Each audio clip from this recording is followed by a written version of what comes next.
Hello friends and welcome to sleepy classes. जय हिंद to everyone. आज के आईआर के प्रीमिक्स में आप सबका बहुत स्वागत है। दिन कम रह रहे हैं प्रीलिम्स के लिए, तो आपका जोश कैसा है? आप सबका जोश हाई होना चाहिए। और दोस्तों, आज के जो 5 सवाल आप देखेंगे आईआर के, ये 5 सवाल पर्टिनेंट है, ओरिएंटेड है हमारे रैपिड रिवीजन कोर्स में से। तो यानी कि आप थोड़ा अंदाजा लगा सकते हैं कि कैसे टॉपिक्स हम अपने रैपिड रिवीजन कोर्स में डिस्कस कर रहे हैं। रैपिड रिवीजन कोर्स का राउंड 2 लाइव भी शुरू हो चुका है। ये 6 मई से शुरू हुआ था। लास्ट चांस है आपके लिए। जो बच्चे राउंड 1 में लाइव नहीं जुड़ पाए थे उनके लिए लास्ट चांस है। यदि आप इस बार राउंड 2 में लाइव जुड़ना चाहते हैं तो हमारे टोल फ्री नंबर पे कॉल करें।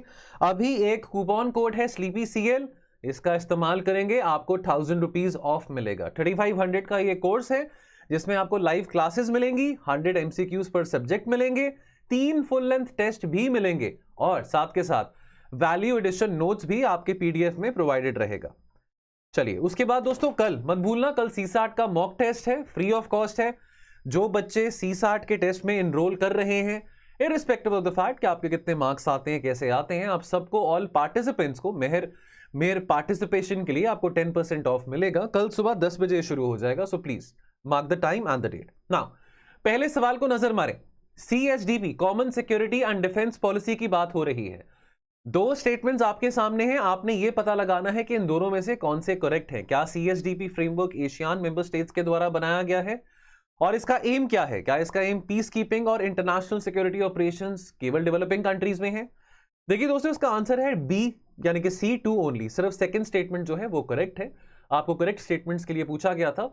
सीएसडीपी का जो फ्रेमवर्क है ये विद इन यूरोपियन यूनियन बनाया गया है, एशियान मेंबर स्टेट्स नहीं बनाया गया। तो यहां पे कुछ इंफॉर्मेशन है।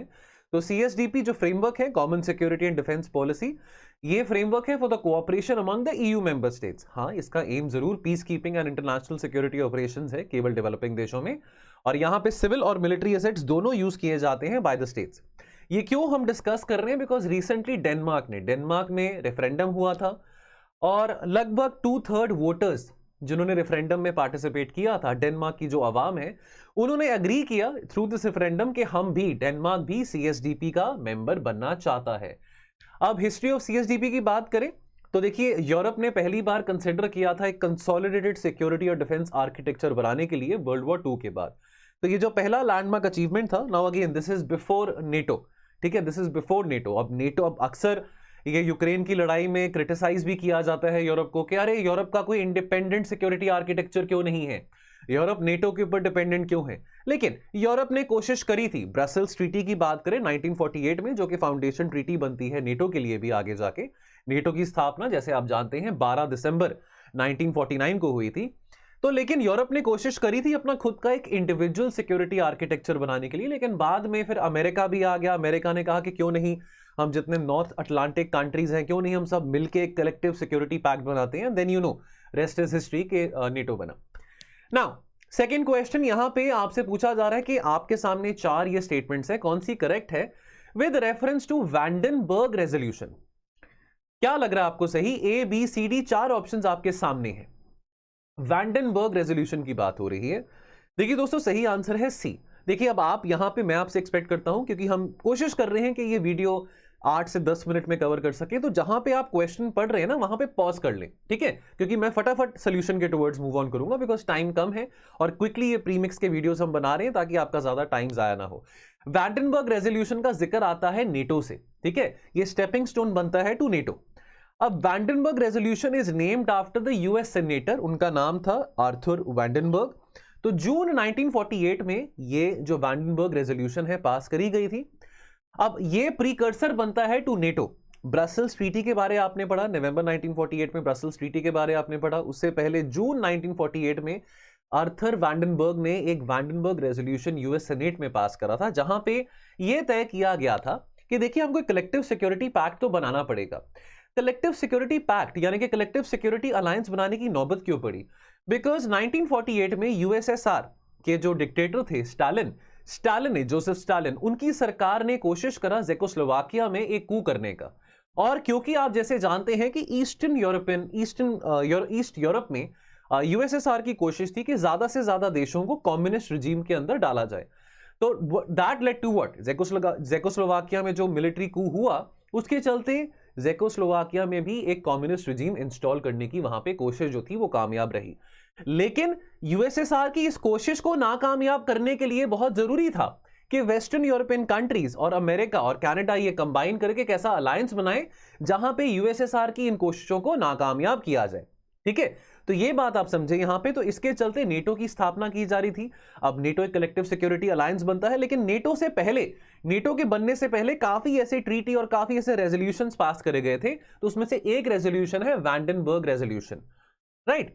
और मार्च 1948 में अमेरिका ने ये कहा कि देखिए, अब शुरुआत में तो नेटो में 12 ही कंट्रीज थे, है ना, only 12 countries were there in NATO.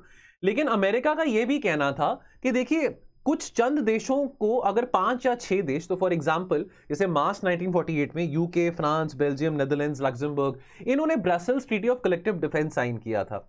लेकिन अमेरिका का यह कहना था कि अमेरिका कह रहा था कि चलो क्यों नहीं, जितने भी देश हैं नॉर्थ अटलांटिक के कोस्ट पे जो आते हैं, जब तक वो इकट्ठे नहीं होंगे, जब तक वो एक अलायंस नहीं बनाएंगे, तब तक ऐसी कोई कलेक्टिव सिक्योरिटी अलायंस या कलेक्टिव सिक्योरिटी डिफेंस बनाने का कोई फायदा नहीं होगा। तो अमेरिका ने अपील किया the countries of North Atlantic, Canada, Iceland, Denmark, Norway, Ireland and Portugal, कि भाई आप सब भी नेटो का मेंबर बने, नेटो में पार्टिसिपेट करें और हम मिलके इस संगठन को और मजबूत बनाएंगे। तीसरा सवाल आईसीसी से संबंधित है, इंटरनेशनल क्रिमिनल कोर्ट से। अभी कल की ही बात है, कल सुबह आईसीसी का मैंने एक फ्यू मिनट्स वीडियो भी बनाया था। तो ये क्वेश्चन गलत नहीं होना चाहिए आपका। आपसे 3 स्टेटमेंट्स में ये पूछा जा रहा है कि इनमें से कौन सी इनकरेक्ट है। क्या एक इनकरेक्ट है, 2 इनकरेक्ट है, कितनी इनकरेक्ट है? यहां पे पॉज करके क्वेश्चन को ध्यान से पढ़ें और सही आंसर क्या है वो बताते रहें।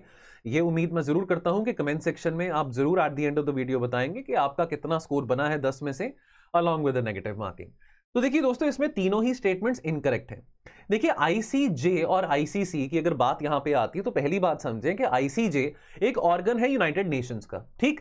आईसीसी का कोई लेना देना नहीं है यूनाइटेड नेशंस के साथ, आईसीजे का लेना देना है, आईसीसी का लेना देना नहीं है। हाँ, वो बात जरूर है कि दोनों का जो ऑफिस है, दोनों का जो हेडक्वार्टर है वो हेग नेदरलैंड्स में है। आईसीसी के पास पावर है इंडिविजुअल्स को प्रोसिक्यूट करने के लिए, लेकिन आईसीजे के पास पावर नहीं है। आईसीसी के पास पावर है जहां पे वो इंडिविजुअल्स को अरेस्ट कर सकता है, इन्वेस्टिगेट कर सकता है, लेकिन आईसीजे के पास ये पावर नहीं है। आईसीजे डील करता है जहां पे इंटरनेशनल लॉ की बात आती है, इंटरनेशनल लॉ के वायलेशन की बात आती है, और जहां पे 2 या 2 से ज्यादा देश के बीच में कोई डिस्प्यूट होता है तो वहां पे आईसीजे का रोल आता है। आईसीजे इंडिविजुअल्स को नहीं प्रोसिक्यूट कर सकता है, ये बात आपको पता हो, ठीक है। और आईसीसी की बात करें, आईसीसी को स्टैब्लिश करा गया था 1998 treaty called the Rome Statute. और उसके अलावा 2 स्टेटमेंट्स और थी जो इनकरेक्ट है, बिकॉज वाई, देखिए ब्रिटेन, जापान, अफगानिस्तान, जर्मनी, ये सब तो हैं आईसीसी में, यूक्रेन नहीं है। Ukraine is not a member of ICC, ये बात आपको पता हो। और जो तीसरा स्टेटमेंट है, द कोर्ट कैरीज आउट इस investigation through the office of secretary, नहीं, ऑफिस ऑफ प्रोसिक्यूटर है, office of prosecutor of the ICC. और यस, आईसीसी में 18 जजेस होते हैं। तो कौन है आईसीसी का प्रोसिक्यूटर, जरा कमेंट सेक्शन में जरूर बताइएगा। ये बात मैंने कल के वीडियो में भी डिस्कस करी थी, जो फ्यू मिनट्स में हमने शेयर किया था। अब यहां पे आप देख सकते हैं, रिसेंटली न्यूज में भी था कि आईसीसी ने कहा कि हम व्लादिमीर पुतिन को प्रोसिक्यूट करेंगे, अरेस्ट करेंगे।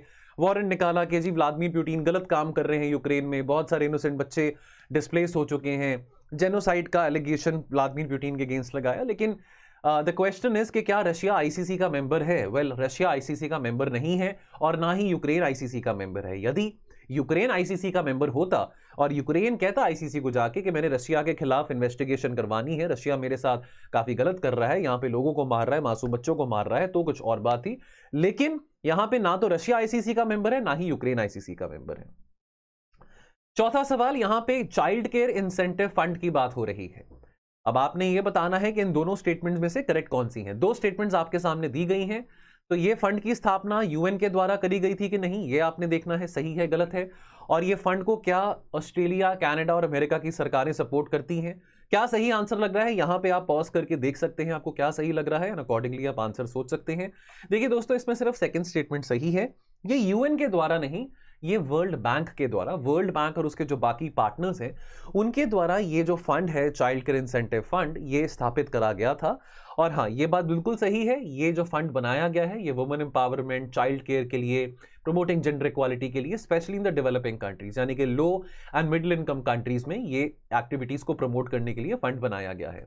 वर्ल्ड बैंक के द्वारा ये फंड अप्रैल 2022 में बनाया गया था और उम्मीद ये है, एम ये है कि quality affordable child care developing countries में लेके आया जा सके।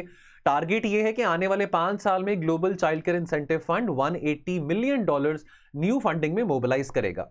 और साथ के साथ इसके बारे हम क्यों बात कर रहे हैं, तो यहां पे आप ये भी देख सकते हैं कि इस फंड को और कौन कौन सपोर्ट कर रहा है। ऑस्ट्रेलिया, कनाडा, यूएसए है और बहुत सारे एनजीओज भी हैं, bill and Melinda Gates foundation भी है। इसके बारे बात इस करके आती है बिकॉज पिछले साल G7 का जो समिट जर्मनी में हुआ था, वहां पे G7 देशों ने भी कमिट किया था कि हम भी $79 मिलियन का सपोर्ट करेंगे global child care incentive fund को, जिसका जो उद्देश्य है, जिसका जो ऑब्जेक्टिव है चाइल्ड केयर इंसेंटिव फंड का, amongst the promotion of education in child is, बाकी ऑब्जेक्टिव्स हैं family welfare, overall economic growth and women's economic empowerment, particularly in the low and middle income countries.